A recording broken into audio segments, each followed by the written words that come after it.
techniques, the ways of doing business that we've done in the past. Or we can create a new game.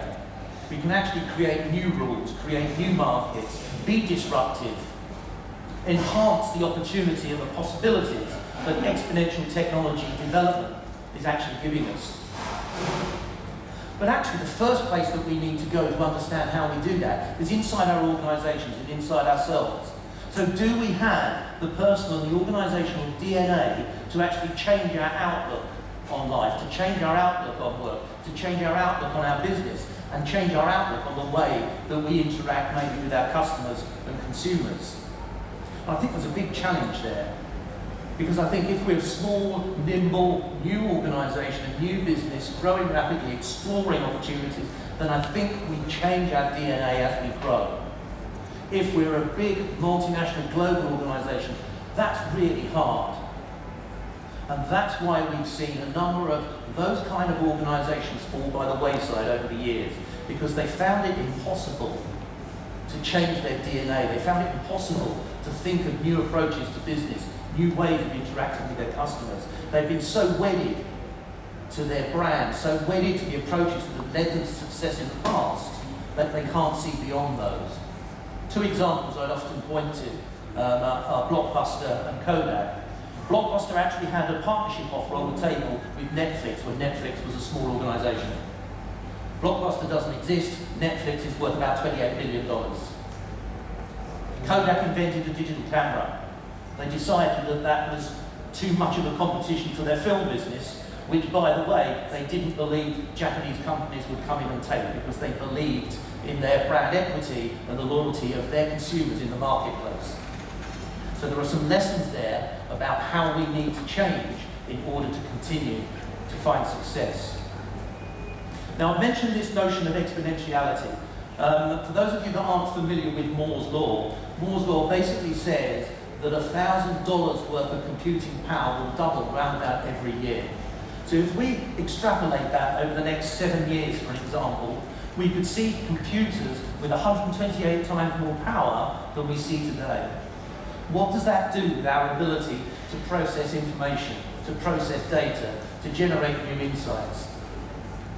But as I've said, this notion of exponentiality is not just about the technology. It's not just about computing power. It's about attitude and belief and the way that we want to look for new ideas and new opportunities in the markets that we operate in. Here's a really good example of exponential thinking. This is a Chinese company that has adopted a rapid modular construction process, and it can build a 57-story building in 19 days. Now, there's not really new technology here. So they're fabricating this building in a factory and then bringing it to site and doing construction there.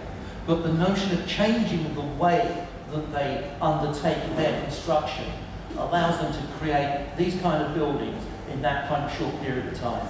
So the notion of exponentiality, not just the technology. What are some of the disruptive technologies that we're seeing?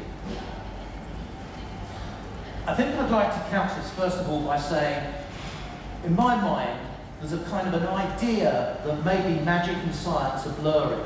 So some of the things that we're seeing emerge at the moment out of laboratories are kind of a little bit way out there. They're kind of wacky. Not that long ago, they were probably in the realm of science fiction. Now, I'm not suggesting all these new technologies that are being looked at now will hit the market and will be successful. Some of them won't. But the fact is, everything I'm going to talk about is real now. In that it is being worked on, it's being developed, in some cases patents are being applied for. So the notion of some of these new technologies, this idea that maybe magic and science are blurring, is real. And we're seeing some of these coming around human enhancement, transhumanism, which is the idea that humans and machines will merge. So I just want you to hold that thought, because this is the reality of where we are with technology. We're seeing a technology explosion. I'd couch it as a possibility explosion from these technology developments. From 3D printing, which we're fairly familiar with, I think, to 4D printing, which is 3D printing with materials that can change their properties. Energy innovation, brain uploading, Bear in mind what I said just now, that this isn't science fiction, this is stuff that's in the labs now. Human augmentation, blockchain technology, a hyper-connected Internet of Humanity. And I do want to build on this idea that independently, these technologies are pretty powerful. But where we are right now is we're seeing these technologies come together in combination to create much more powerful ideas, much more powerful technologies. It's the combination of robotics and artificial intelligence that gives us the idea that artificially intelligent robots could form a place in our workforce in the future. And I posed a question yesterday at a session that I spoke at. As a marketeer, how do you market to an artificially intelligent robot? We've seen what happens when technologies come together in the past. So if you think about how computers evolved, at one point they took up a whole room and you needed to go through an airlock to get into them. They came out of the room, onto the desk, onto the lap, onto your lap and into your hand. A similar thing happened to the telephone and we've had the smartphone. So just think about the combinational impact of those two reasonably simple technologies and the fundamental change they've had to the way that we live our lives, to the way that we work, to the way that we interact with people. We've also seen technologies come off the desk, out of our hands, and onto our bodies in terms of wearables. We've seen things like Google Glasses, the Apple iWatch, but we're seeing other technologies as well. Technologies not only that monitor how fast our heart beats when we run, but also technologies where electronic generation is woven into the fabric, processing power is woven into our clothes, GPS is fitted into our shoes. So this notion of technology being on us is really starting to move forward. But then it's going to go inside us.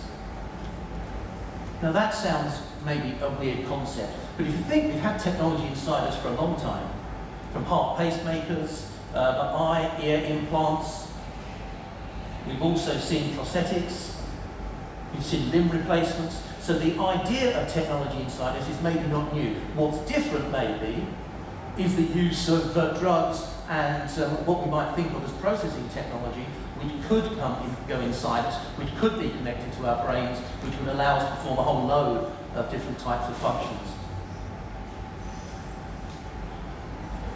We're also seeing an increasing number of what I would call augmented, multisensory, and immersive technologies.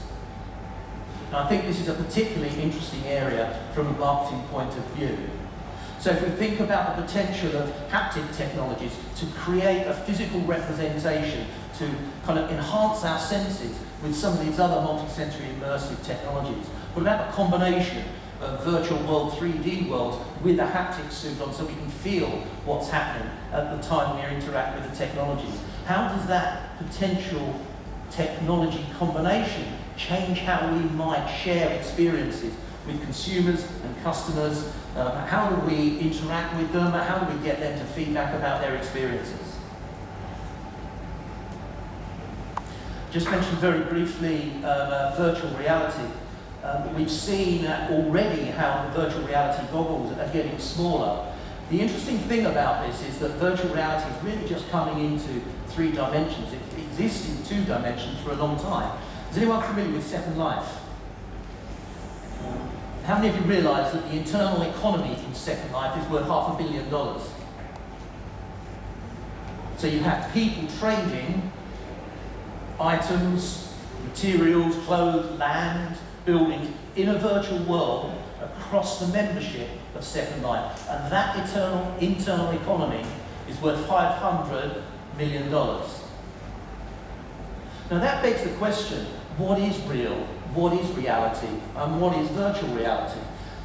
Does it matter which of those realms I operate in? Does it matter which of those realms I conduct my business in?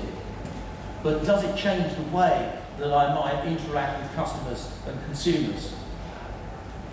I think this combination of some of the haptic technologies we're seeing and virtual reality, as those technologies get much slicker, much smaller, much more interactive, I think that's going to create some really interesting opportunities.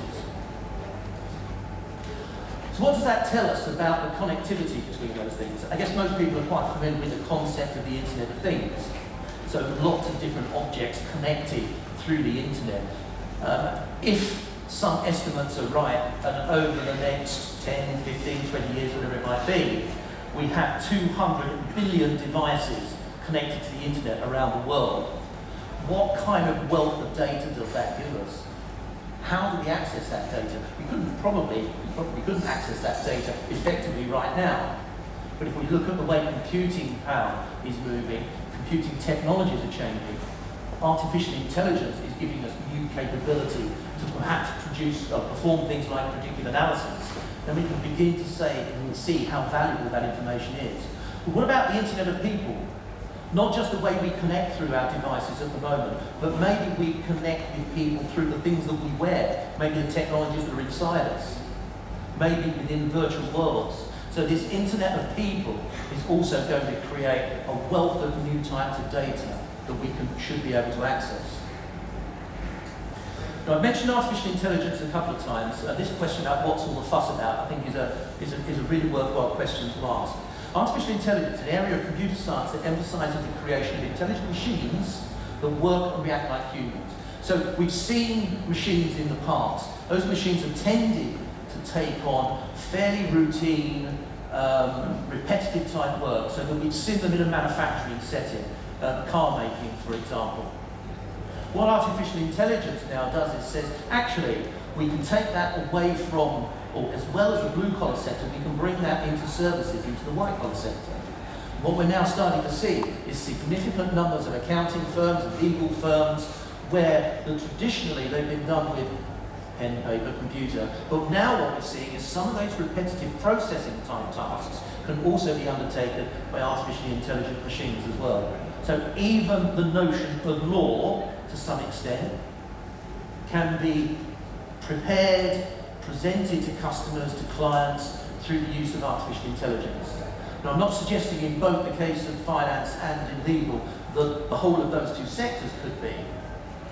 But I think it's interesting that we're seeing that domain, which has historically been the preserve of white-collar worker people, is now finding that artificial intelligence is coming in and producing work and replacing people.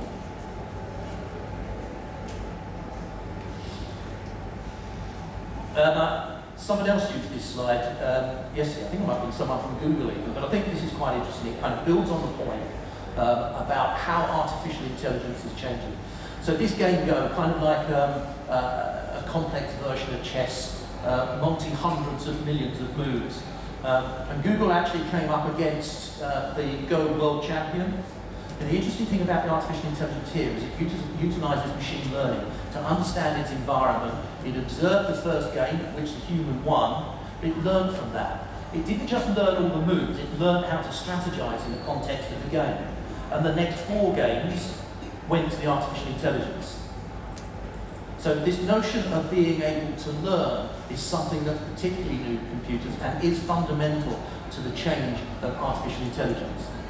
And what we are seeing at the moment, even with these kind of applications, is a sort of a narrow artificial intelligence. So the artificial intelligence is established to perform a particular task.